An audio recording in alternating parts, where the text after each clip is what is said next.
Welcome to the Theme Park Universe Podcast, Episode 8, where we have a fantastic panel here. We have co-host Dr. Dre, Vash Guy. We're going to be talking about Universal, Six Flags, and much more. Vash Guy, how are you, Doctor? I'm doing pretty good. Over here in Newport Beach, California right now, just enjoying some relaxation here this holiday season, visiting the local parks out here, doing some, relaxation. It's really, really great stuff right here. But man, I am so excited about the panel we have today, Wizard. We got, Alex over here. We got Ricky the Mouse over here. Please, gentlemen, introduce yourselves. Mouse first. Sure, yeah. How's it going, everybody? My name is Sean from Ranking the Mouse. Super excited to be here. First time on with Alex, which I'm super excited for. And as always, returning with Dre and Ethan, two of the best people in the podcast game. So I'm super excited for this. And Alex and Dre and Ethan have an amazing schedule for us today. So it's going to be a really, really good combo, guys. I'm excited. Absolutely. And hello and salutations. I'm Alexander M. Bush. If you know me, I was responsible for the creation of Theme Park Talk, a 101 interview series, and I actually had Ethan on in the past, and it's a delight to have him back, be able to do something after all this time. I know, right? Cool. My mind's thinking, wait, am I the host? Am I a guest? I don't know. You're everything. I'm not everything.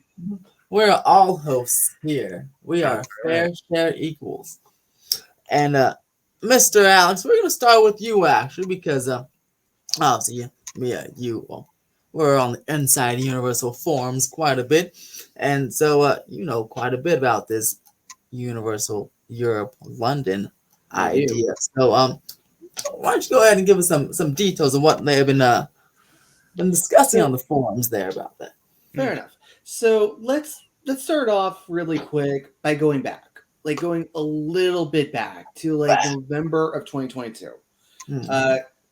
European Coaster Kings, they had reported a rumor that Port Aventura was looking to get purchased by NBC Universal, by Comcast.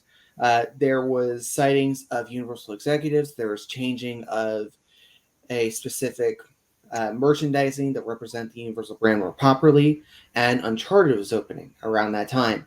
And as of the past year, things have been developing almost in a stalemate of whether or not that would happen. And it led towards a group of people trying to will it to believe. And it became so much to the point where one insider by the name of Tom Foolery decided to do some tomfoolery of his own. And he dropped the bomb that Universal was working in the United Kingdom or developing a project in the United Kingdom. And as it stands right now, from everything that has been understood, they have bought land. They have bought land as noted from the last quarterly earnings call. And on the forums, as found by Alicia Stella, domain names have been officially filed for Universal Studios Great Britain and Universal Great Britain.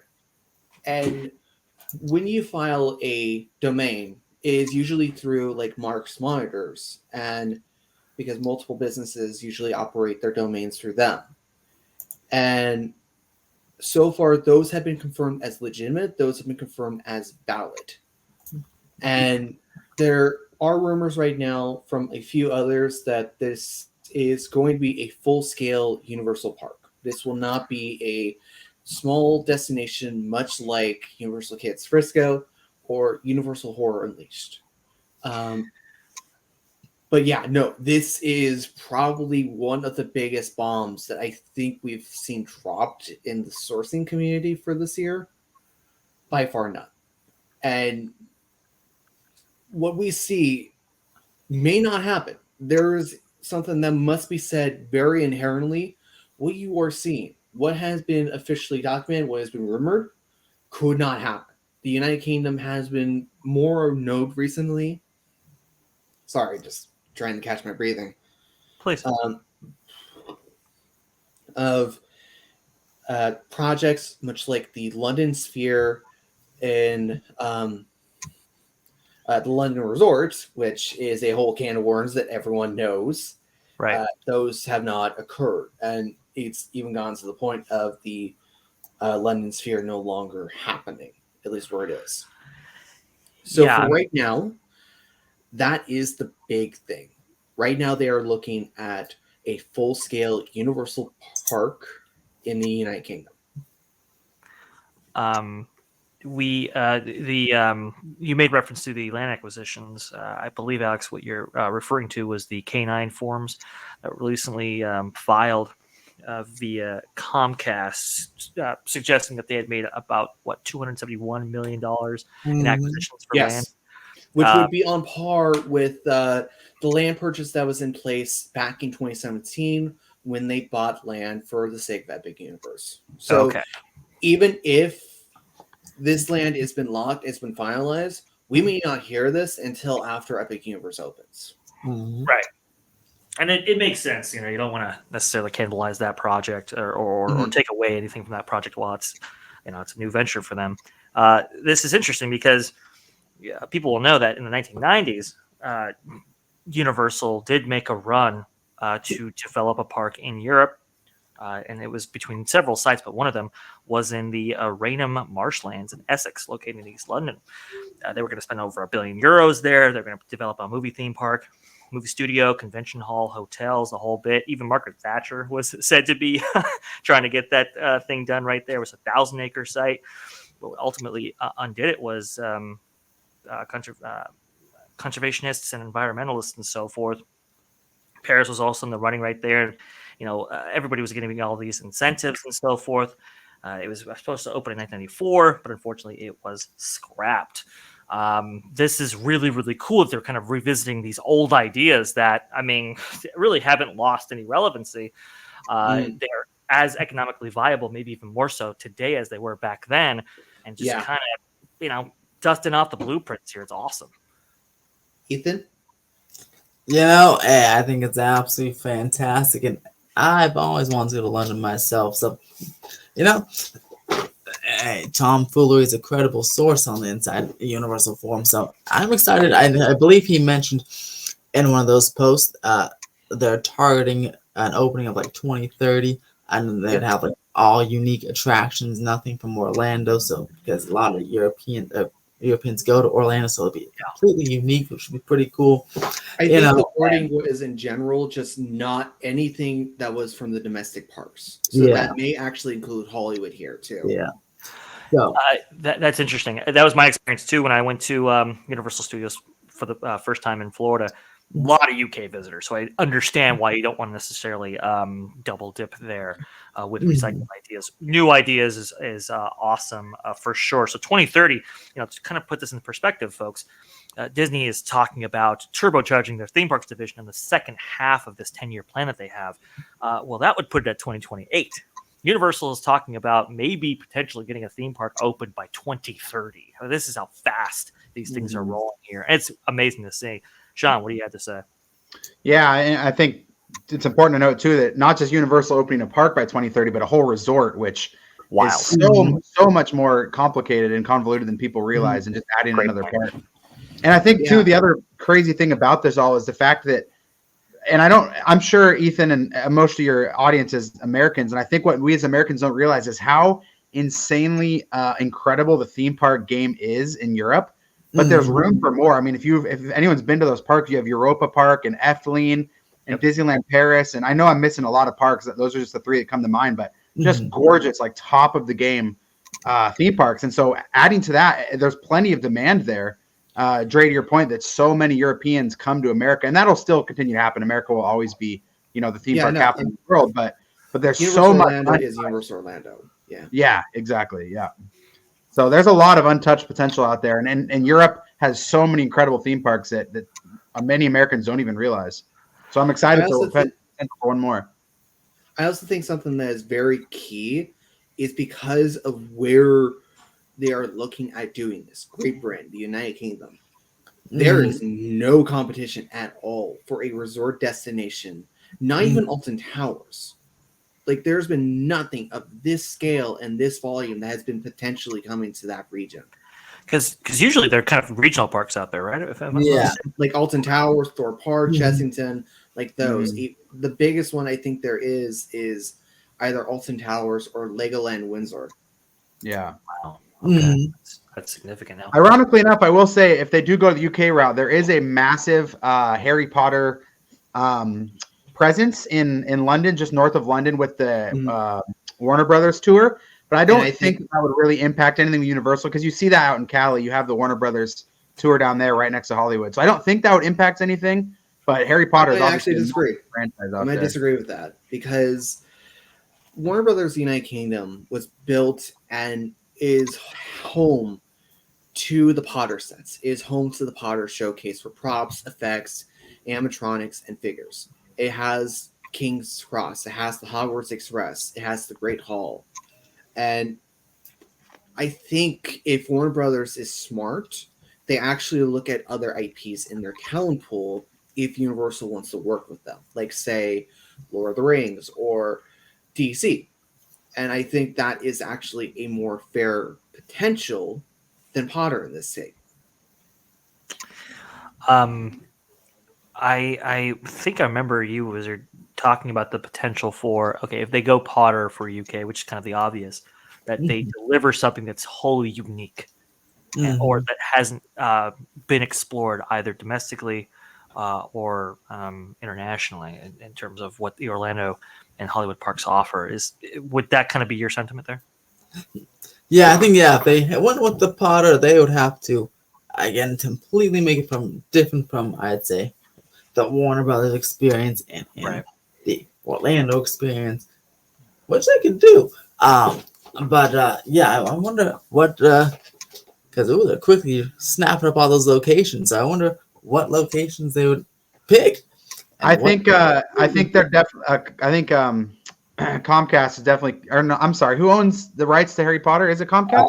Warner Brothers. Warner Warner Brothers. Brothers. Right. I'm pretty sure they're kicking themselves that Fantastic Beasts was not what they were hoping it would be, because obviously we're seeing them pivot a little bit with Epic Universe with that, where they're kind of going Fantastic Beasts, but not really. Yeah. And I'm assuming they would have loved that franchise to be bigger than it is, but I don't think they can go that route with how those movies fared. Yeah, so I'm like, so in that case, like running out of like locations, like the only option you could really go at, and it's a very, very trepid idea.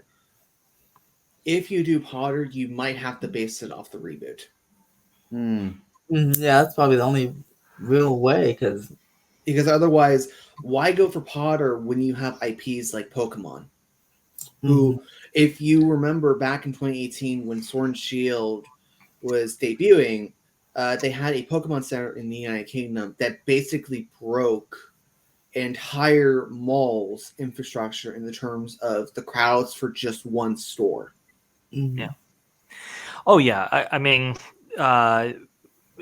look, the Nintendo space for Universal, we've seen double-digit uplifts every single earnings call, essentially, just because of the implementation in Universal Japan, or Osaka, I should say, and Universal Studios Hollywood. So it's like, I mean, there is absolute potential there, absolute potential for Pokemon, Zelda. We've heard implementations of that as well.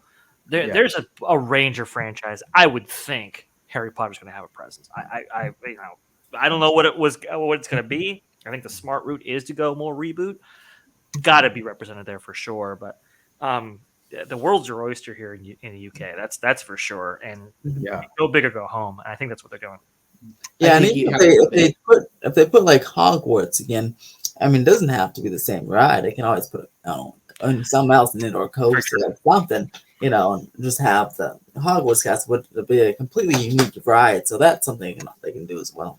Yeah, for sure. Now, Alex, before the show, we talked about Span. You're not entirely convinced about that project. What have you heard? What have you seen? What's your opinion on it? I think it's dead in the water. In fact, I'm willing to say right here, right now, stop looking at that project. It is basically dead at this point in time.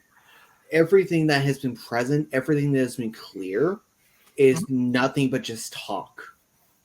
There has been at least comments about like specific Universal executives coming, but even then, that could be for something very specific, much like licensing of merchandise. That does not have to mean they're buying out the park. And even then, right now, Port Aventura is trying to get themselves bought by someone else, or at the very least, anyone right now. So That's a fair point. you would think if NBC Universal, if Comcast was willing to pay ball, they would have done so as early as November of last year. Mhm. Do you think there's a chance that Universal or Comcast might be hinting at maybe investing in either or in order to kind of pit the countries against each other in terms of subsidies and incentives that might No, All I of it. think at this point, go on. I was just mentioning we've already seen that before with Disney and Euro Disney. So already that'd be saw really that. yeah Right now, I have more reason to believe that at this point in time, their focus, understandably, is on the market that does not have an actual resort destination. I see. Okay, that's a fair point. I mean, it's it's kind of crazy because we've heard rumblings of now Great Britain, Spain, some Germany, even.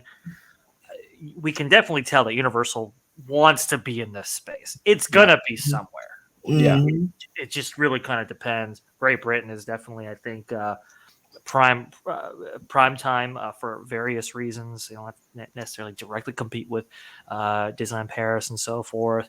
The resort destination UK has been desperate for that for 30 years. That's really something right there. So we'll see how this story develops. But go ahead, Sean. I would just say, I think if anything major is going to be at play, Universal actively advancing and making their stand in the United Kingdom is going to wake, not really like the individual, but the large scale, like Parque Reunidos, Disneyland Paris, and Merlin. Merlin especially, because they've been basically very much sitting and not really doing anything really big over the course of the past decade, outside of maybe a few handful of additions and changes. To give people an idea, Merlin is kind of a monopoly out there. Complete monopoly, and they are going to get they're going to get a fire under their ass.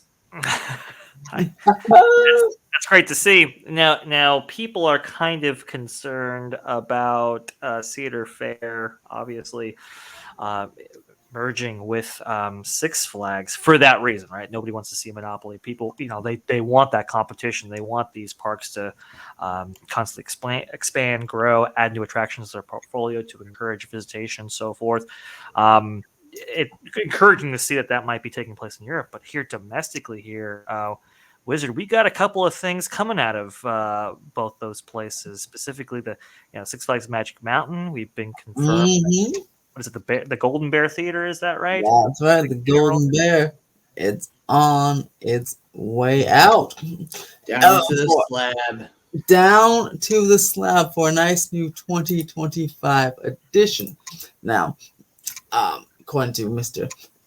Alex here, it will be quite a coaster, right? Hyper coaster, maybe. Focusing on speed, and it'll be quite take up quite the footprint, which will be quite nice because it'll be a nice direct competition for the Fast and Furious coaster. So we had two brand new awesome coasters up over here, and Six Flags looking for their 21st coaster, which would be pretty cool. Would it take out anything else besides the Golden Bear Theater, Alex, or just the Golden Bear Theater? Right now is just the Golden Bear Theater. That could easily change once we get closer and closer to when things get more like actually tear down to the slab. That more permits may come around. But right now it's just the Golden Bear Theater. Okay. But that being said, the area around it and the theater itself is a really nice footprint. Yeah, I mean, it's a very nice footprint. The area around there is quite beautiful. It's right at the main drag as soon as you walk in the park, practically. So it's it's all about location, right? And I think it would be poised to do very, very well in the area. It's right next to the Full Throttle, right? So that would be quite nice right there. Yeah, look at that. You got some stuff suggesting definitely demolition there. A hyper coaster, I believe that's a coaster over 200 feet. That's right. Yep, not a Giga, but a Hyper. Yeah. Which, to be honest, I mean, Six Flags has been kind of going towards kind of the smaller stuff, more experience. So to get some nice height there on that side again would be very nice. And Mr. Mouse, I believe, he said is visiting Six Flags for the first time next year. Am I right? Yeah, I actually have a huge Six Flags trip. I tend to avoid, my wife and I tend to avoid Six Flags, but we're making a big trip next year. We'll hit Magic Mountain, Fiesta, Texas, Six Flags over Texas, over Georgia. Try and hit some of the big ones in the South and Northwest. So excited about that. Well, that's pretty cool. You're going to tell us a little Six Flags road trip. You're going to tell us what your experiences are with that, because I'm interested to know how the quality differs from, park to park. Magic Mountain, I don't know, been a little bit on the decline in terms of my view of it, right? Wizard, where we went, there's some dirt, there's some dust, there's some the shells of coasters of years gone by. There's been some messed up pavement. I'll tell you what park looks great. Six Flags Fiesta Texas. That one looks fantastic. I miss Logjammer. Oh, I know, right? I mean, geez, for one of the hottest places ever, they're just dwindling on water ice. Well, in between that of Jetstream and Logjammer, there is a very clear distinction of quality between the two for Lake Flumes. While Jetstream it's a fine time, it's a fun time. Logjammer was just a scenic trip. It was fun. Oh man, it's tough.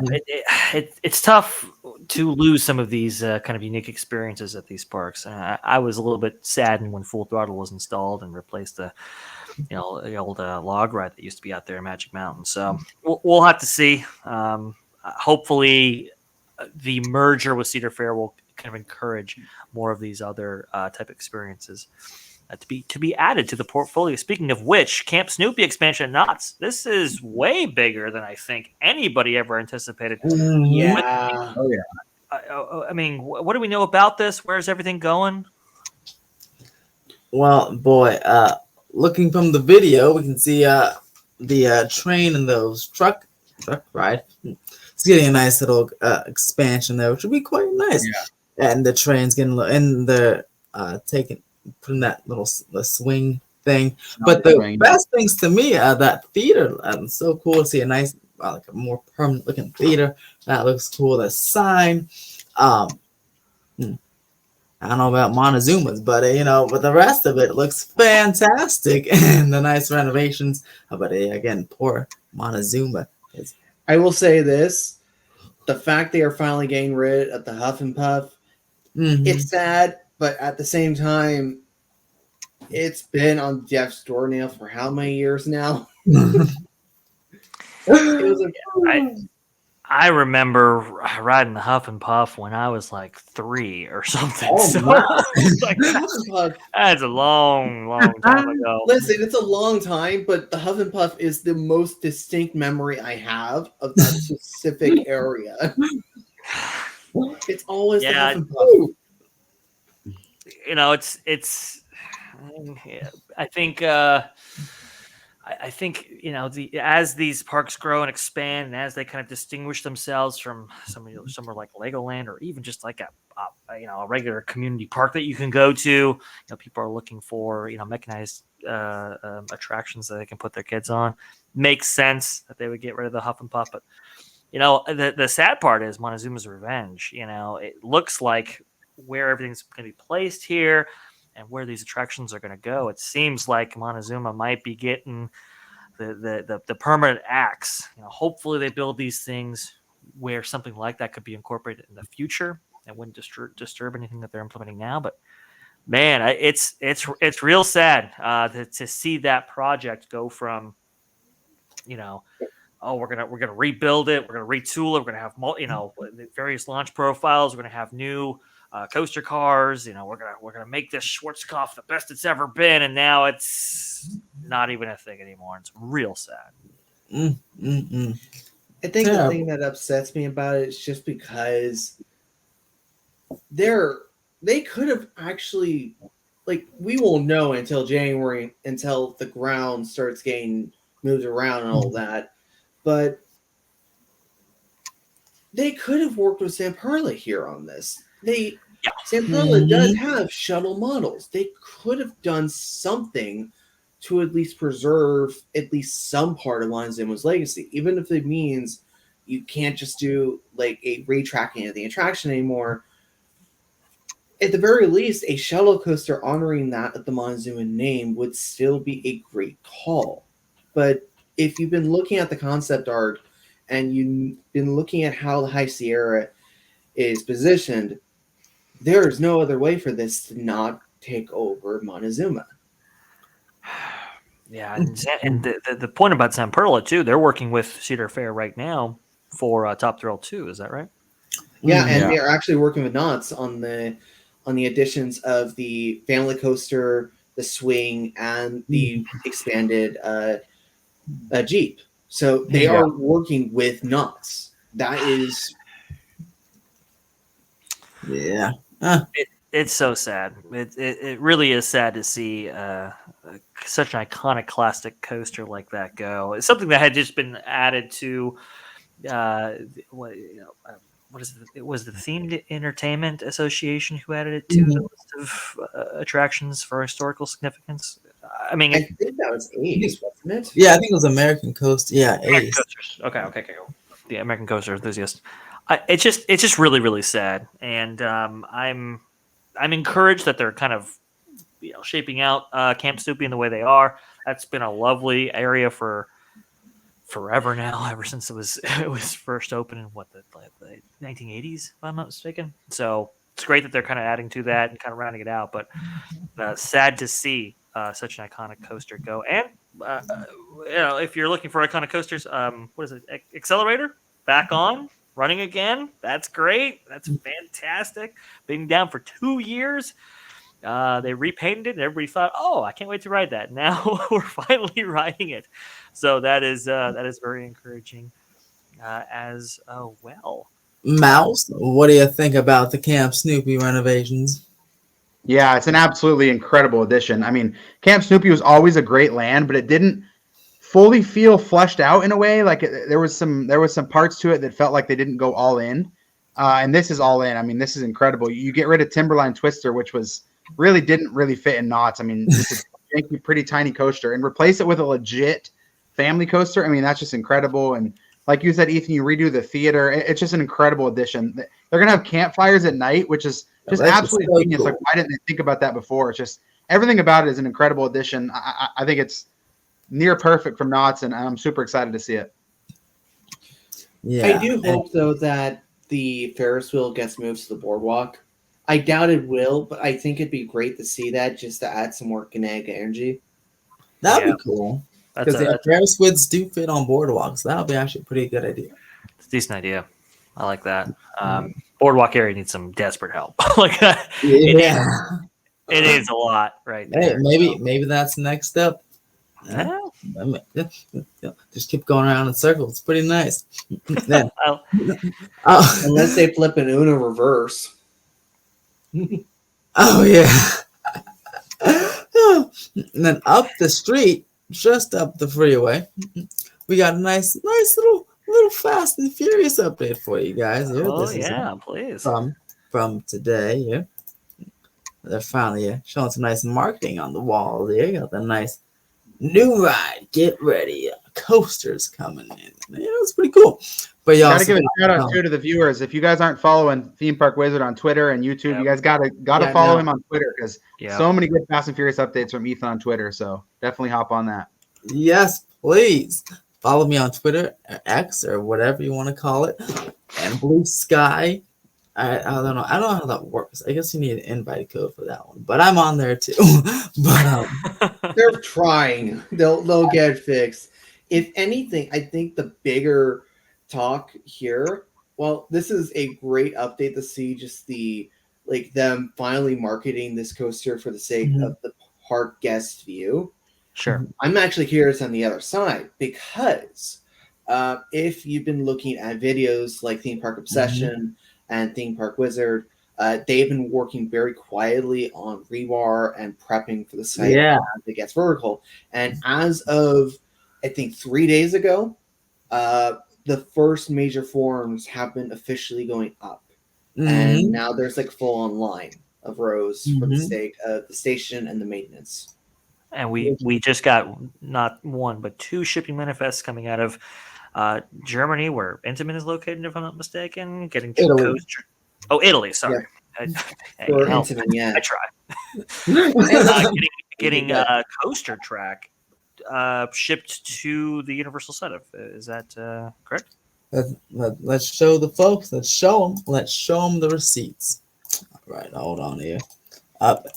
Yeah, 2%. And then, of course, we got the base of the crane getting ready to go. So that should be installed for the heavy duty lifting. And they're finally working on the bottom of the hill a lot more, putting in some rebar piles down there. But yeah, the stationary looking real cool because I'm still don't know really what that's gonna look like. So the fact that you see all these concrete forms in there, I'm like, wow, ooh, could have a better idea sooner rather than later of what this could look like. And here's the shipments recently. Got here it is, Universal City Studios. There it is. Italy, December 4th.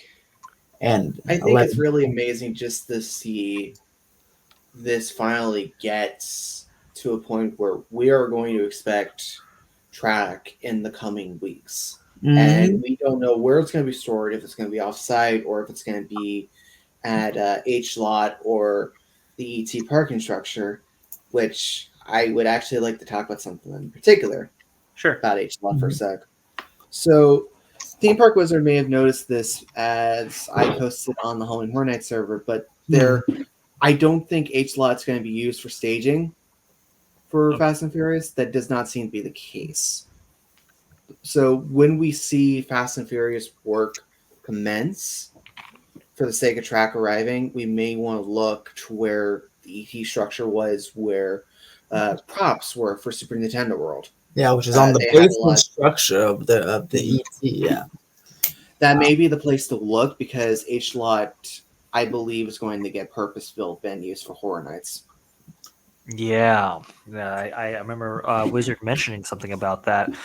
I guess that would be an area in which they'd like to develop, because right now I think there's these kind of temporary restroom facilities that they ship down there, and they kind of build them year round. Having purpose-built structures is a smart choice. And that's not to say they can't have the track there once it arrives, but I just think, given the track record we've seen of Universal housing park projects on property, it's either going to be at the ET structure or it's going to be off-site. Right. Okay. And that's going to be the fun part. What we can see of what track pieces go for where, what the color is going to be, and what the forms of the curves are going to be. It's interesting. It's interesting. Yeah, I'm gonna have to keep checking the ET log because I remember last year they're doing some work in the basement. Like they're expanding the staging area. It was when Super Nintendo still had stuff there, but they're still kind of expanding that little staging area there. There's a lot of permits filed. They had some work. So I'm very curious to see if the track, at least the one, maybe the track pieces will start off site, then they'll kind of make their way over there. And before there, I'm very curious. I'll have to investigate that. Take those escalators back down because, boy, very curious what's going on over there. Be fun to watch. For sure. Watch. Now I'm just looking at our list right here. New attraction additions are only part of the theme park story. As you know, there are other parts of the theme park operation, like where you're gonna stay. And we have a couple of updates. regarding that as well. Most specifically, staying with Universal for a second, we've got the what is it? The pricing for the Stella Nova and the Terra Luna hotels actually revealed. Let's see here. Well, there you go. You see, everybody was hypercritical of this hotel because of the accommodations. People were, they were up in arms. This looks simple, simplistic, whatever. Where's the theming? All this kind of stuff, right? And Wizard, I think me and you were going, hey guys, it's a value-based hotel. Yeah, it's a value. Exactly. You don't put all your eggs into the value basket right here. People want a nice, clean place to stay with some thematic touches, right? But they don't necessarily want to pay exorbitant prices for just gaudy architecture, let's say, right? This is that location right here, and I'm glad to see. Yep, from Lowe's Hotel and Co. This is what a seasonal rate of $197. It looks like on January 20th. Right, 25. And 138 right there. Look, that's pretty good, right? I think a pool view, get $150. Not bad. There you go. I think considering like the area where it's at and its proximity to the OCCC, this is a hell of a good price for a hotel. And I know someone that already booked his ticket rooms, huh? Mr. Yeah, you guys can check my statement balance if you need to see hotel prices. Uh-oh. Their opening week. Now, Ranking, what do you think about this? What do you think about what you've seen, the concept art and everything like that? What do you think about the booking process right now? I mean, are you, what are you looking forward to yourself? What do you think of right now? Yeah, it's a brilliant addition. I mean, obviously the artwork, the concept art is not, groundbreaking, but the hotel was never meant to be groundbreaking. Right. I totally understand why people got their expectations and hopes up. That's what we do as fans, right? When we don't know what it is, we assume the best. That's just never what these were going to be. They were always going to be prime value hotels. That's what they are. They're prime value hotels, and they're priced perfectly, in my opinion. Yeah, I'm extremely excited. We're booked for opening week in January for Stella. And I think they're going to be fantastic hotels. I mean, obviously their main draw will be the proximity to Epic, which will not be the case when these hotels open. I know there's been some speculation looking at prices that maybe, Epic will open in January or February with these hotels. I don't think that's the case. I don't think it's even going to be close. But regardless, it's still, fantastic. I mean, the prices are incredible. Obviously, the prices will probably go up when Epic opens, but that's completely normal. That could be a year long and it would be completely normal. All we can do is look at the prices. To compare the prices fairly, you have to look at the prices pre-Epic, which we have right now, and Dre's shown on the screen, or like a year and a half after Epic has opened. And I think these are going to be the prices a year and a half after Epic's open, maybe a little bit more with inflation, and that's completely normal for a theme park hotel of this caliber. If you compare it to Disney, you compare it to Universal, you compare it to a third-party theme park resort. I mean, they're brilliantly priced. I do wish they would have gotten a little bit more creative with the builds. They look pretty similar, especially the rooms and the lobbies. But that's not a huge deal. I mean, they're going to sell out. They look fantastic hotels. So, yeah, I can't wait to see them in person in a year. I think somebody the did. big question. Okay, go ahead. Well, I was just going to say really, really fast. I think somebody did compare the pricing to like All Star Music, for example, at that time period. And that was me. Oh, okay. Well, there you go. They were coming up with prices. Wizard was coming up with prices that were about $100 more. So it's like, okay, that's a direct comparison right there. And obviously, one was more expensive. Alex, go ahead. What I'm really curious about is because of the proximity to the OCCC, I'm not curious about what's going to be priced when Epic Universe opens. We expect a price increase for specific periods of time once it opens. What I'm curious of is when major conventions occur, like MegaCon or Spooky Empire, where you have influxes of like consumers from that are not specifically going to Universal, but because of the proximity of the venue, compared to that of other destinations and its quality due to the newness, I think that's going to be the key. How high will that go up during the time of those conventions? Because that could determine whether or not this this gets the people that it wants. Because I think at the end of the day, this hotel looks great. It looks amazing for a prime value. But this looks stunning when you consider the amount of profit that can come around for convention goers. That's a great point. And we know that Universal and Disney have been targeting convention goers specifically for quite some time right here. This is definitely making a huge run for that.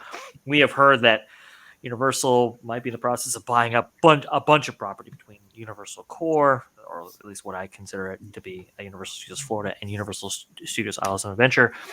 Between that corridor and an Epic Universe, if people are looking for the, let's say the all-out version of what Universal can offer, I'd say look at that resort directly connected to Epic Universe back there. That might be where you can start there. We also got information on SeaWorld actually adding a resort to its roster. Wizard, I did send you a link to that. Boom, boom, boom. And we can see right here, hey, accommodations coming to SeaWorld Orlando. What do we take from this? Would you stay next to SeaWorld? I guess it depends what it looks like. 15-story hotel to rooftop bar. I mean, that sounds pretty nice. So I guess I would do for the rooftop bar. Heck yeah.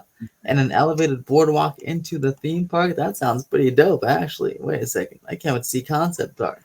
I just want to touch on really quickly, briefly, just what this means overall for SeaWorld Orlando. This is absolutely brilliant. I mean, we've seen so many resorts recently trying to get hotels and how much that can push your resort over the top. I mean, we're seeing it with Universal Hollywood. Getting a resort of this caliber. I mean, I just saw the concept art today for the first time.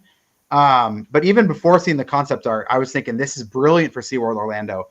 Or not the concept art, but the plans, the site plans here.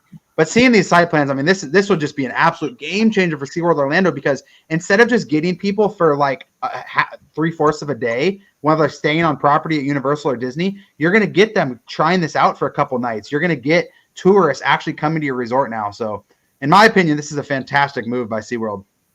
And these hotels, the Universal ones and the SeaWorld ones, well, I'm sure will be priced lower than Disney. So, that again, for those Orlando vacationers, you think they will continue to stay on property at Disney, or do you think it's going to eat into Disney's hotel market share? Good question. I mean, I think the people who want to stay, in the bubble, let's say, on Disney property, I think they're compelled to for different reasons. If you have people who are just looking for like the best value, or they want to maybe necessarily be next to the resort they most would like to visit, most like to call a home base, that's where the equation changes. And if SeaWorld offers a competitive product here for a competitive price, I don't see why not. I don't see why not. Why people wouldn't unnecessarily stay next to SeaWorld. I know when we went out to Florida over the summer, we actually stayed at a Marriott. What was it? It was Harbor. I can't remember the exact name of it right now. But we stayed right next to SeaWorld. It was a lovely area. Like it was really nice to call a home base, because it was within direct proximity to so many resort destinations, as it's kind of located in the middle between Universal and Disney. So that was quite nice and quite convenient for us. So I can kind of see multiple reasons why people might want to make this their home base. I believe Alex actually put in the private chat a second link that maybe features some of the artwork. There's concept art that actually shows how high the tower looks on a visual level. Okay. And I think the brilliant thing is they are specifically planning on having this connect to the park.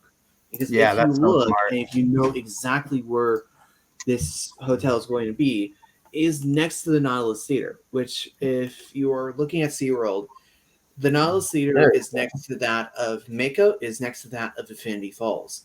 Right, what seems to be the plan is that they're going to have a side entrance that allows people that go from the hotel directly to SeaWorld Orlando. Gotcha. Without having to deal with anything from the front gate, which is a brilliant move when you consider just how it allows people to stay on property with both SeaWorld, Aquatica, and Discovery Cove all next to each other.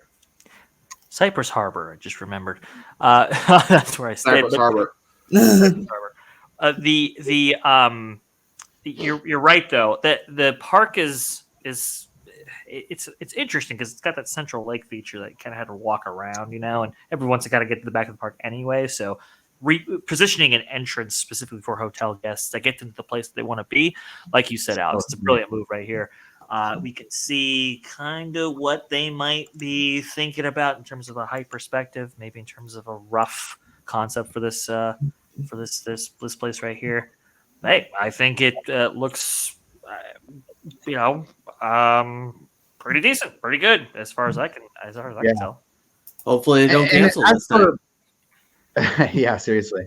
As for capacity and who's going to stay there, I am a bit shocked they went 500. I mean, that's pretty big for your first hotel, but I think that we're seeing with these companies, they're realizing. I mean, we're seeing it right now with Disney stockholders.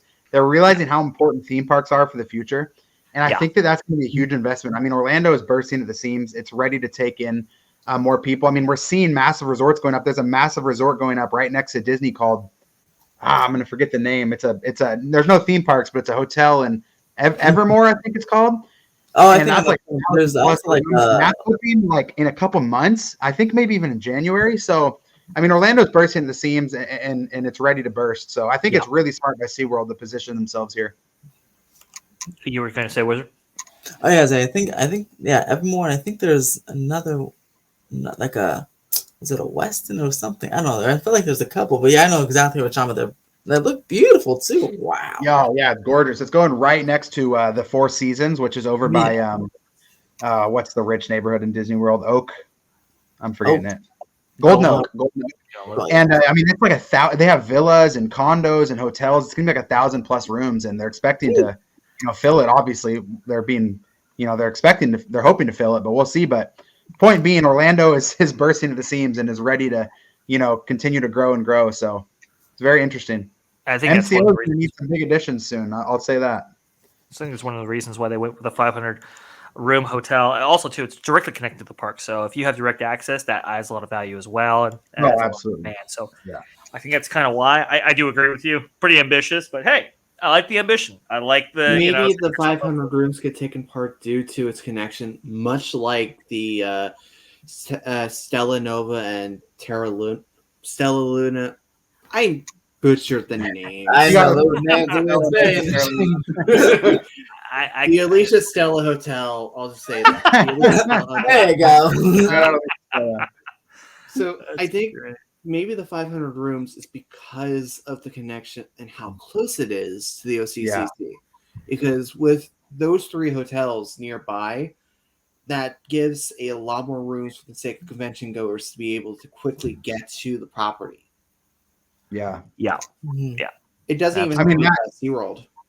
That is just an absolute game changer, having a direct connection to the parks. I mean, we really don't see that much domestically. I mean, we don't really see it with Walt Disney World, and people flip out to stay, near Magic Kingdom. We obviously have the Grand Californian Disneyland, but it's really not that common to have a hotel of that size directly connect into a park, like a straight entrance. So really, really smart. I know, one of the concepts that I've heard about recently, I don't know how likely it is to come to fruition, but I know there's a concept that Disney's kind of played around with, like adding a hotel next to Magic Kingdom, kind of adjacent to Adventureland, and having direct access via that way. And I just think about the possibilities of that and how much demand that would actually bring. I go, that's a genius idea. Come on. 4 figures a night, easily. Yeah.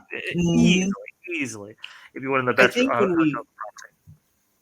I think that's also kind of key when we look at Universal and stuff like Universal Kids, like seeing the Texas park have a hotel directly affixed to it. And I think that and Helios is probably a really good sign of, much like how Disney did with the Grand Californian and how Merlin did with the Legoland hotels, there is a desire to have that kind of a very quick access.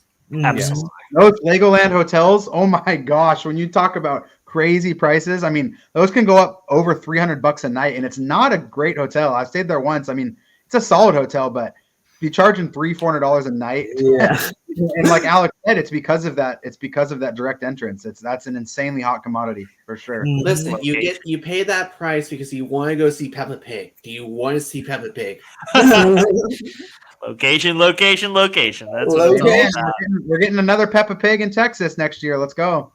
Let's go. Oh, yeah. Peppa Pig. Here she comes. Or he comes. Peppa's taking over. Out right now. That was another thing too. Wizard, did we talk about the kids, Universal Kids, and how the second concept art dropped there? That kind of expanded everything. Oh yeah. out. Yeah, that second concept art makes it look nice and bigger, and with some SpongeBob. I'm a sucker for SpongeBob, guys. I will be there for SpongeBob because Man.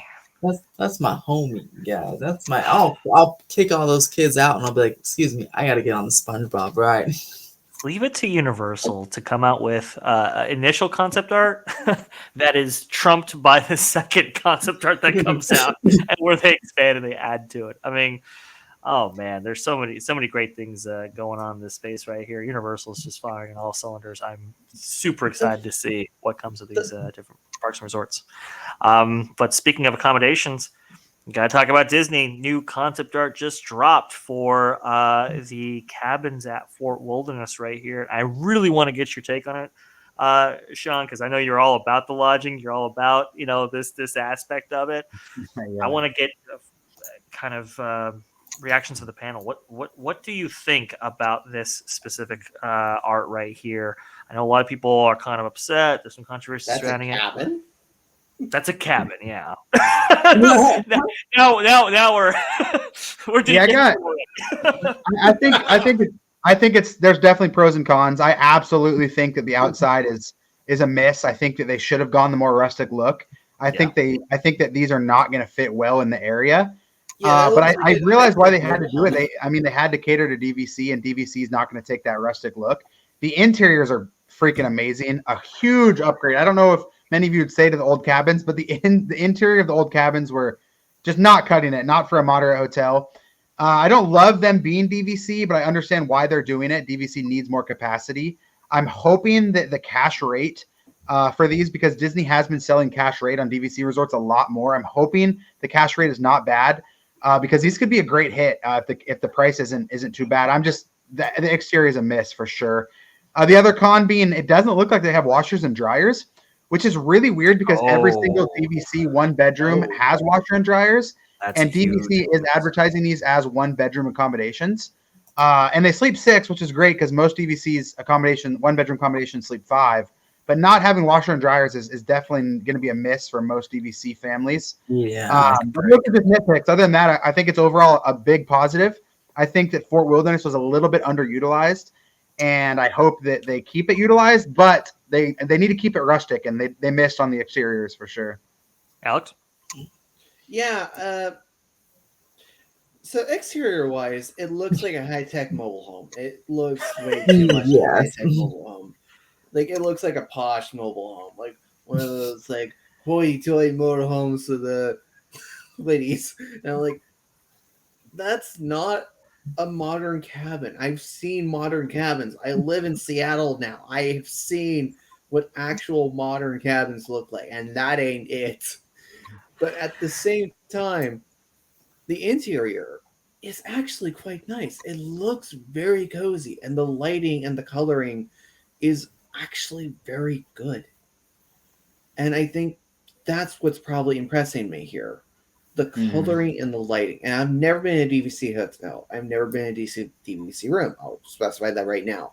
However, this looks pretty good, at least on an interior standpoint. And I understand why they did this.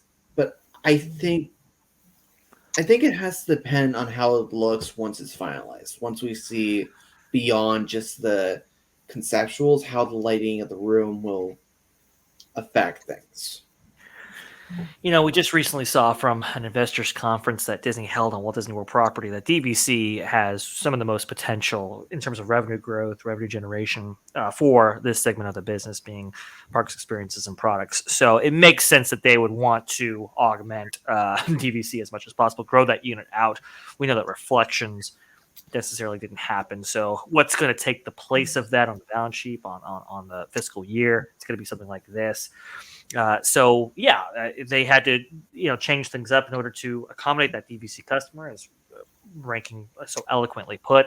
And so they went with something that was a little bit more modern, and I will say not nearly as cohesive with the rest of the Fort Wilderness theming right here. To me, the exterior looks like a shipping container special that you would see on HGTV. Yeah. It doesn't necessarily, I'm struggling with that. There's a reason why I called it a high-tech mobile home. It looks like a high-tech mobile home. Yeah. It looks. It's just that's definitely a miss right here. The accommodations do look pretty nice on the inside. I will say they're nicely done, but they just lack that theming, right? I mean, this is something that you would see, maybe at a resort villa. I don't know. Somewhere else other than Fort Wilderness campgrounds. I can't think of an exact spot for this right now, but it doesn't feel like Fort Wilderness to me. It needed a little bit more rustic charm right there, and adding wood carvings of Chip and Dale. That's just not enough for me. It just needed a little bit more. I will agree with you, Ranking, that the accommodations at the cabins right now. I was lucky enough to see one on my recent trip. They're a little bit outdated for sure, but they're really nice touches, right? Like for example, the chandelier has like a custom kind of metal work attached to it, right? That I think it's like made up of moose and bears and so forth, and they kind of gives you that country feel. There's really nice touches that make you feel like you're out in the country somewhere, in a cabin, very remote and stuff like that. It just doesn't feel connected to that at all, and I think that's kind of a shame to see. Yeah, I think the bigger issue or the bigger reason behind that, Dre, is mostly because they went the DVC route. Had these not been DVC, I would totally agree with you. These are not rustic enough, even on the interior. Obviously, we all agree the exterior isn't. But when it comes to DVC, this is just kind of what the DVC customer wants right now. Right. I mean, they don't want the over the top theming. They don't want the Pop Century theming. They want the like murals on the walls, which I do think they did a really good job with the bunk beds. If you still have that photo. But yeah, the second they decided to go the DVC route with these, I think that this was best case scenario. And back to your point about why they went DVC, it's a little bit of a cop out for Disney, but DVC is a win-win for them. If it's not selling, they just sell cash rate. If it is selling, they're getting instant upfront income from people that don't always spend time in the parks. Yeah. And they're getting the annual dues. So I'm a DVC member, so I'm biased, but I also think that Disney's going a little bit too hard into that.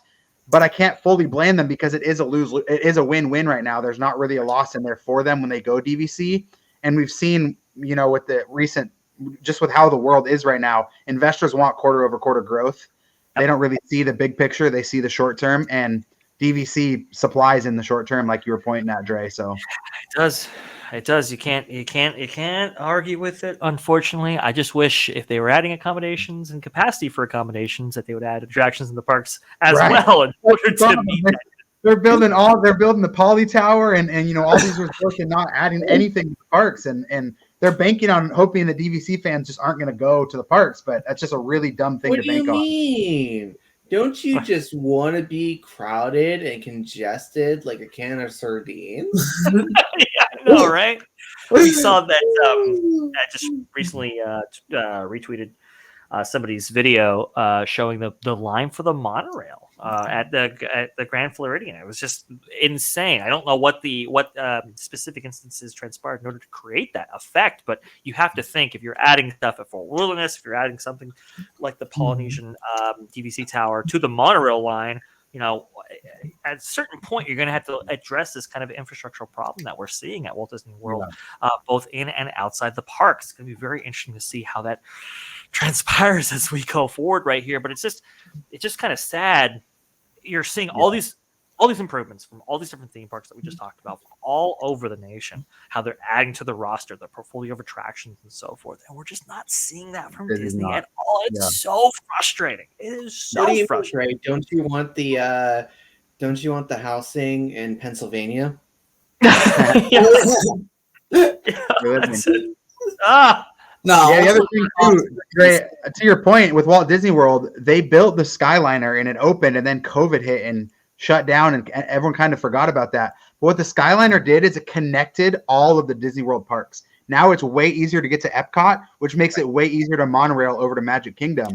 Sure. Back in the day, before Skyliner, the parks kind of, in a way, acted separately. If you were going to Magic Kingdom, obviously you can park hop, but it took a lot longer to get there.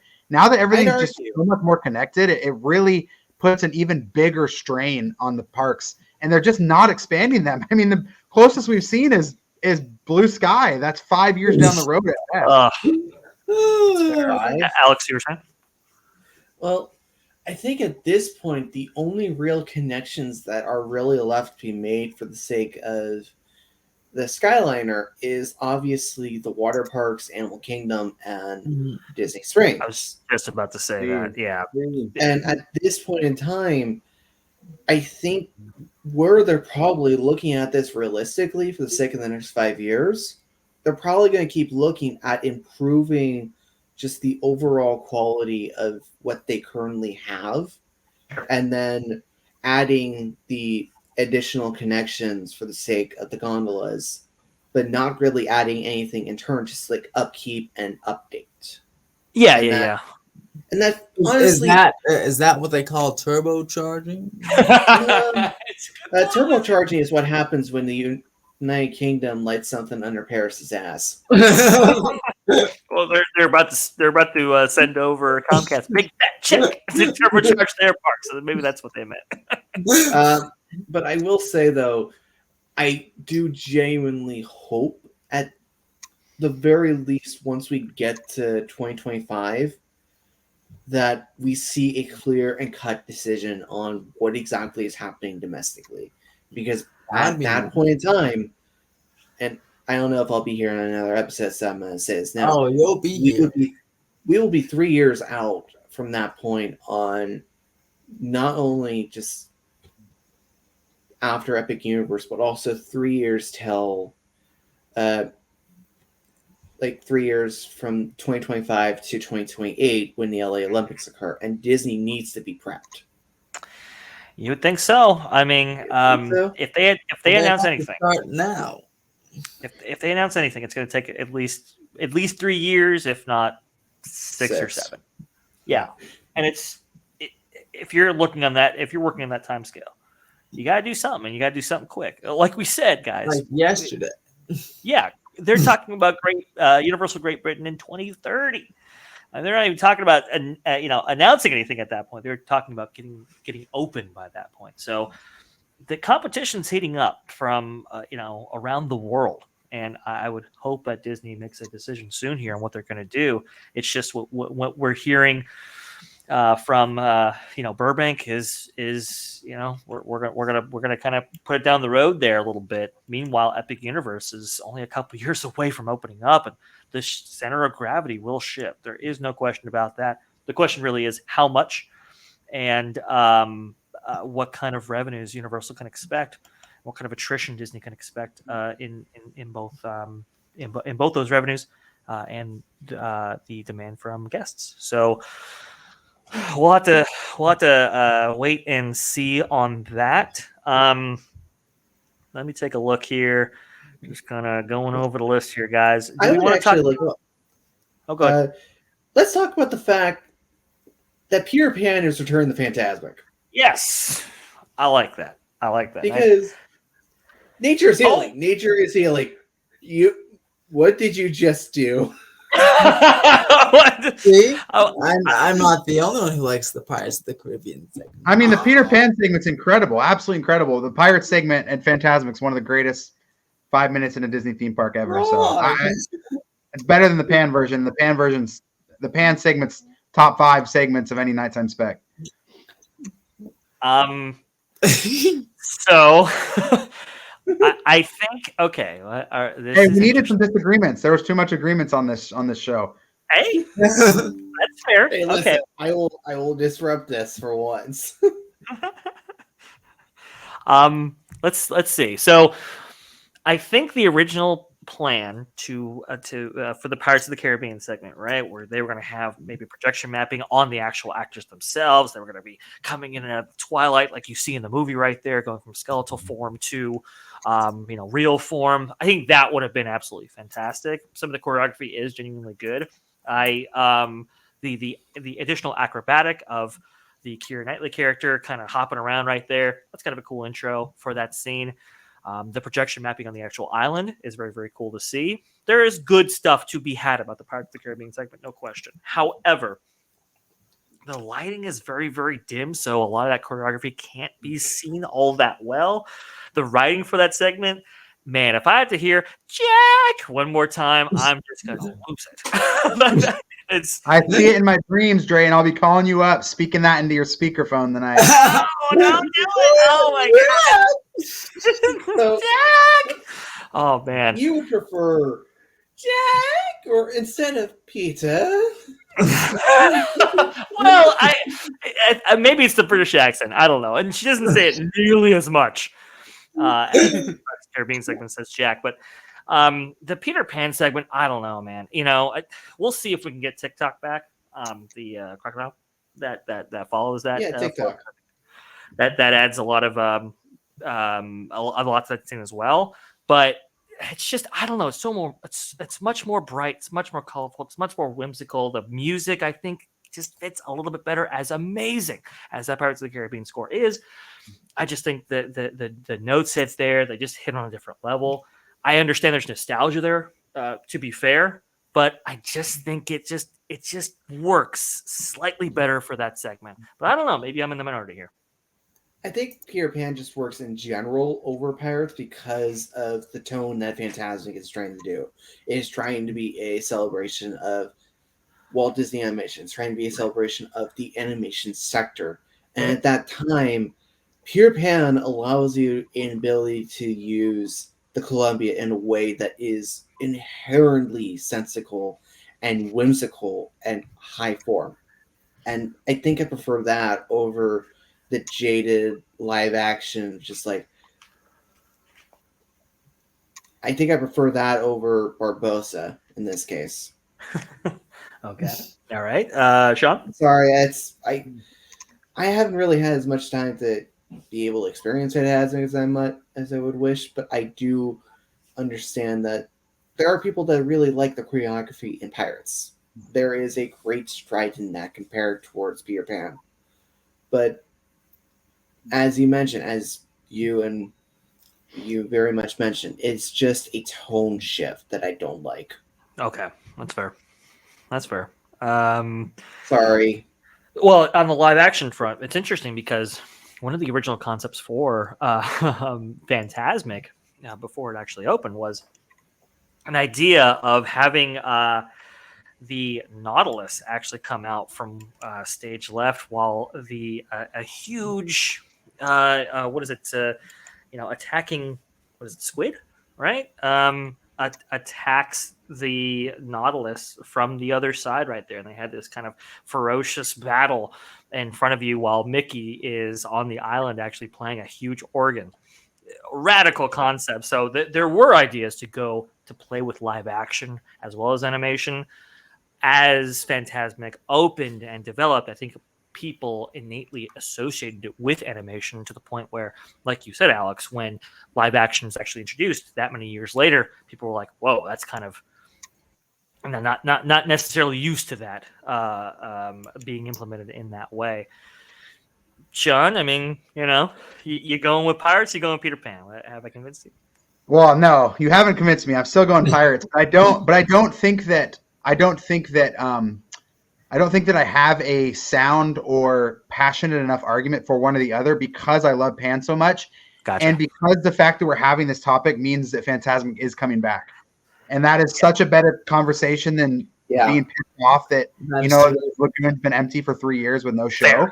Fair. And Peter Pan has so many pros that Pirates doesn't have. I think that the flip is true, that Pirates has a lot of pros that Peter doesn't have. And for me, there's more pros. But I don't see any reason why preferring Peter would be incorrect. You could make the argument, Dre, what you did, that it's a better fit, and I would probably agree. Peter Pan, that is. I'm just pumped that it's coming back, to be honest. I'm just happy it's coming back, and this is one of those arguments you just love to have, because it means that you're debating between something that's amazing and something that's perfect. It's a great. I agree. Hey, it was a sad day when Murphy had that wild ending to her career right there on the river's edge. But the fact that they are kind of looking at the show, not only wanting to bring it back because there's plenty of reasons to do that, but also kind of looking at it and go, hey, how can we improve this yet again? It follows a great tradition that Disneyland has enjoyed over the many decades that it's been in existence, that they constantly reevaluate these shows, add new magic to them, add new life to them, and really give us something wholly unique every once in a while, even with long-running shows such as Phantasmic. So it's great to see. I love to see that they're looking at this. We'll have to see about the dragon thing and what they end up doing in the interim and what they end up doing long-term. I think it's going to be very, very interesting to have. And, hey, maybe we can get some other improvements down the road as well. Yeah, and I see a very real universe, a very real alternate universe where Phantasmic never returned. That's a hard thing to market to new customers, new people, because what do you say that it is? And that's what Disney wants right now, is trying to get new fans in there. There's a universe where Disney did not bring this back, and I'm insanely thankful that they did. It cannot be a cheap spectacular. It has to cost them a huge amount of money. The liability is obviously huge. And I'm just grateful it's coming back, man. You could tell me we're getting the worst version of Phantasmic, and I would still be pumped that it's coming back. Obviously, I want it to be as great as it can be, and I hope that Murphy comes back very soon, because losing that and not getting a good replacement would suck. But I'm just excited Phantasmic's returning. There was a quote I heard many years ago that it was about $10,000 per performance. So it's not a cheap operation by any stretch, but it's one that's, I think, worth incurring. It's interesting. I think that's an astute observation, that there is a world in which this doesn't come back. But for example, we live in kind of a post-Illuminations harmonious world, right? And I think Disney's kind of learned, let's not reinvent the wheel. Let's just give people what they want. Let's just provide them a Phantasmic, even though it might be of a certain expense. Even though we could reimagine a new show, let's just give them back what they want. Obviously in a brand new way, rather than trying the $100 million exercise of attempting to replace Illuminations over and over again. Yeah. Right, you're right.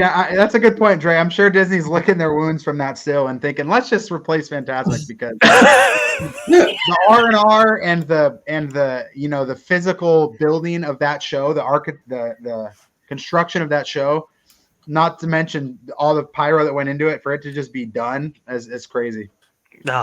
We're talking about Harmonious, obviously, for fans that are following. Oh God, we're talking about almost $250 million spent on that show alone for development, installation, and maintenance. I mean, a significant amount of money and resources were poured on that show. For it to be completely dismantled and written off in the way that it was is absolutely stunning to me. They did hear from fan complaints, though. They're going to have barges going back and forth with Luminous right there. From what I understand, it's getting I wouldn't say much better, but generally better reviews than Harmonious, largely due to the fact that it doesn't take away from the scenery of the World Showcase Lagoon on the daily basis right there, which is also good. Want to see if they achieve their goals of providing an entertainment spectacular that gets people to have to spend the time at the park for dinner reservations as part of that park, right? We know that Illuminations brought in so much money that way, and it's quintessential to the economics of that theme park specifically. So we'll have to kind of see how that all develops right there. But hey, at least they heard the reaction and they spent the money and did the thing to make that situation better. Yeah, Dre, you and Ethan and Alex want to pivot to Epcot? Because I know you had that on your list. Do you want to, now that we're over Oh, there, yeah, in sure. the do you want to pivot over? I to don't World? have as much on Epcot, but yeah, I could talk. Absolutely. So Now, recently, wait, before Epcot, because I know you mentioned Dick Nunez as a must feature you put here. Oh yeah, Oh, I must. So yeah, no, well, one or the other, because we must end it within 70 minutes. So, 7 minutes. Okay. he's got a date, everybody. He has to be off for his You got a date. minute and a half. You got a minute and a half. Okay. Well, in that case, all right. We'll have to. Nah, we're good. We'll just pocket. We'll have to pocket Epcot for the time being. Don't worry. Yeah. We'll have some of you guys on to talk about that story. But we got to get Dick Nunes, right? This guy, a long time in operations manager for not only just Disneyland but theme parks worldwide. He was the chairman of attractions for the Walt Disney Company for many years. I believe he had I don't even know how long of a run he had, but it was, I can tell you, decades, folks. But he was taught by Walt himself in order to not only carry on the legacy of Walt, but to initially establish it and establish why we love these parks so much on an operational level, which is a huge part of it, right? If attractions are inefficient, right, that really determines how many attractions that you can actually visit per day and how satisfied you are at the end of the night when you've paid as much money as it is to get into one of these parks. And Dick Nunes was instrumental in establishing those practices that we take from the Disney parks, and we hold the standards of these parks too. There's a great story of the Jungle Cruise, for example, right, and how Walt, boarded the Jungle Cruise, and he went around so fast. He told Dick Nunes, he's like, "Wait, I didn't even get to see the alligators. I mean, what's going on here? No matter how many people are in line, you have to have a consistent show. You have to have a minimum standard that we hold ourselves to in order to provide that great guest experience for somebody who might be going there for their first time or their 44th time." And that was really a gold standard that Dick Nunes instilled in everybody that he was teaching the tenants to theme park operations to. He was instrumental in getting Splash Mountain installed in Disneyland. He had been a long time wanting a log flume in a similar vein that Knott's had enjoyed for decades before, and wanted that. The first thrill attraction to be added to Disneyland was a recommendation from Dick Nunes based on the customer feedback that he was getting at the time. Hey, we need a thrill attraction here. Walt says, "Hey, this is an amusement park. What are you saying?" It's like, well, I mean, people want a thrill attraction. Can we get something in there? And of course, Walt Disney, in his, in his way, provides one of the most themed, thrill attractions that could have been possibly made at that era. So he was an awesome dude. We've all been touched by him in some way. If you're a fan of these theme parks, not just for Disney, but for the industry, very, very sad to see him leave at the age of 91. Yeah. Oh, poor guy. I think the key to understand just how much of an impact Nunes really had was on how he fundamentally was responsible, and he, in the process of operations, for the sake of once they were beginning to sorry, I just want to get myself readjusted real quick, but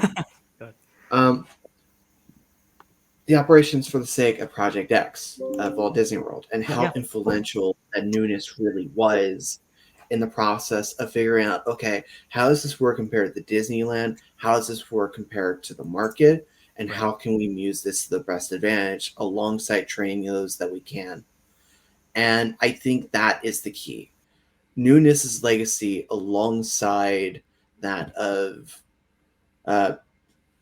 when he was working at Disneyland in 1955 with Ron Miller, he is fundamentally responsible for so much of what we know. Yeah. Much like what has been mentioned before with Jungle Cruise, that we would probably not be seeing as much of what we are today because of him. Mm-hmm. Yeah, absolutely. Sean, any thoughts? Yeah, I mean, it's just an absolute legend. For those that aren't huge into Disney history, I would say just look up, Dick Nunes. There's some fantastic books out there on him, or if you don't have time for that, just Google it, Wikipedia, whatever.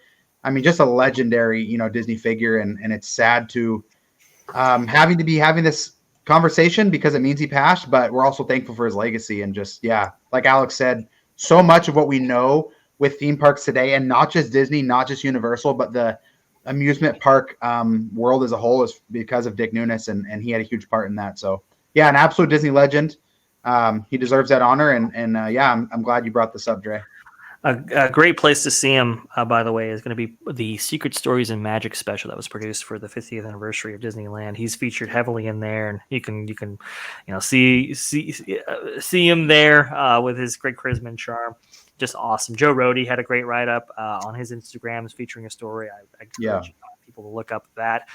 As part of Project X that Alex was talking about, he had an idea for a wave machine in the Seven Seas Lagoon. And well, when still there to say technically, when they shipped in those white sands for the Polynesian beach, the wave machine swamp that didn't really mix well, and unfortunately washed all that sand away at great expense. So not all of his ideas were perfect, but I mean, just so instrumental. I'll leave you with one more story here. Walt and Dick used to meet quite regularly in the mornings at Riverboat Terrace, and they used to have breakfast there. They used to look out over the river and all that river traffic at the time, which included the keel boats, the canoes, the Mark Twain, all the Tom Sawyer's rafts going back and forth, and all of this river traffic. And Walt kind of took a hard look at it, and Dick was afraid that Walt would say something like, "Oh, we got to get rid of some of this river traffic. We got to do something about this." Well, Walt said, "Dick, we need to do something. We gotta do something here about this." And Dick, very nervous about what the answer was. Walt said, "We need another big boat. We need a ship. Have you ever heard about the Columbia?" And just goes into all of that. And Dick's the guy to kind of make that dream become a reality right there. So just awesome stuff. Always fought for the expansion of these theme parks. Always fought for the capacity, and some of those tenants, they haven't necessarily been prioritized in recent years. But sad to see such an incredible legend leave us. Yeah, well said. Mm-hmm. Very sad. Poor Dick. You guys are gonna kill me because I know who this man was until today, but he seemed very important. So. well, that's the purpose of doing something like this, right? To inform, to educate, to ensure that these legacies live on. So, hey, his name's Theme Park Wizard, not History Wizard. It's okay. Hey, you're talking to someone who did a one-on-one podcast series with interviews, who understands the legacy of people in the community industry. I understand very much about the importance about newness, and yeah, I'm not surprised either. Well, that's what it's all about. That's why I'm here, in order to assist with some of this. Yeah. Is that it? And that's our show. Oh boy, Dick sent us off. Shout out to Dick. All right. Whatchamacallit? Oh yes, we have a fantastic panel on our lovely topics. We have Dr. Dre. Where can everybody find you, Doctor? Hey, if you're not listening to the amazing theme park universe with Theme Park Wizard right here, I'm going to be on That Park Place doing the daily countdown videos that everybody loves right there. We have a new live show streaming time, which is noon Eastern on Thursdays now. Definitely check out that. We have some occasional discussion videos, not necessarily this long, but diving into all topics, whether it be video games, movies, theme parks, all kinds of stuff for all the news that should be fun. Sean's ranking the mouses and the hotels. Where can they all find you? Yes, you guys can find me on Twitter at Ranking the Mouse. I also have a Twitter account with my wife called The Resort Rating, where we rank a bunch of hotels. And I would say a majority of them are theme park hotels. So if you're interested in that at all, you can check us out there. We will be staying at the brand new Pixar Place Hotel that's opening up in January. I guess I can't really call it brand new. It's kind of just a reskin, but it sounds cooler when you say brand new. But it'll probably be a little after that. But that's okay. Anyways, yeah, you guys can follow me on there, and absolutely make sure you guys follow Theme Park Wizard and Vash Guy on Twitter. They are amazing follows. I don't know Alex if he's on Twitter or not, but if he is, give him a follow too. Oh heck yeah! And Mr. Alex, where can they find you? You can find me on Threads and Blue Sky under Alexander M. Bush. As it stands right now, I am actually working on the visual novel project of The Intellectuals. Is a series, is a project that means so much to me. I've been working on it for the past few years, and I'm hoping to have an update within the next 4 to 5 weeks. And there's so much that I want to talk about with that project, and I hope people are willing to bear with me. There's been a reason why I stopped doing theme park talk, and this was pretty much why. Gotcha. Oh wow! Well, hey, if you're always Can't wait. welcome to come right back on here and discuss the whole project, whatever details you want to share, anytime you want, Mr. Alex. That sounds pretty cool, Sure. I'll man. see what I can do. And Blue Sky. So again, I'm not sure how that. Do you? So for I don't know. If Okay, anyone so hears and this I'll actually explain. So Blue Sky right now is a work in progress. Is essentially a Twitter to not be Twitter. And right you now need there an are invite code, or you can just join. right now there are ways you can view like posts without having an Mhm. account, but otherwise, if you want to make a post directly, you have to have an invite code. They're I got a very code for you. picky. I have codes everywhere. I have codes all around me, and not many people are willing to take the bite. Interesting. Okay, yeah. So I because I just got one, but I was like, man, I'm not sure if you needed a code. So I guess you kind of do. Threads is the better How do- option how do I get compared to codes the shared? circumstance. Yep. Like how do so how would I like get it? How would I be like, hey, I have a code. How do I get that? I'll show you once we get done because it's very easy to understand. Okay, cool. This is All right. riveting content for our viewers. We Oh, well. understand We how- can We can do a glorious 3-hour debate on why exactly the University of Hollywood Hotel is going to be one of the best hotels in SoCal, but I think that's a better discussion for elsewhere. Ethan, just think about it like this: Blue Sky is the Pirates of the Caribbean in Phantasmic, and Twitter is Peter Pan version. Okay. All right. Those Well, both sure. Pirates of the Hey, Caribbean. well, I'll follow. And I'll Threads is Mickey's Mixed Magic. Oh, that's cold. That's Just cold. kidding. I actually like Threads. That's a joke. You can follow me on Threads too. I think Threads is a little better than that. I actually like Mickey's Mixed Magic. Yeah, I'm a But fan of it's Mickey's Mixed Magic. It wasn't an insult. I like Mickey's Mix. But yeah, so follow us on all those cool new social media things, and Twitter if you want to. And as always, have a universal day. Oh, I'm gonna stick with that one. I like that. Universal day. Bye bye, everybody.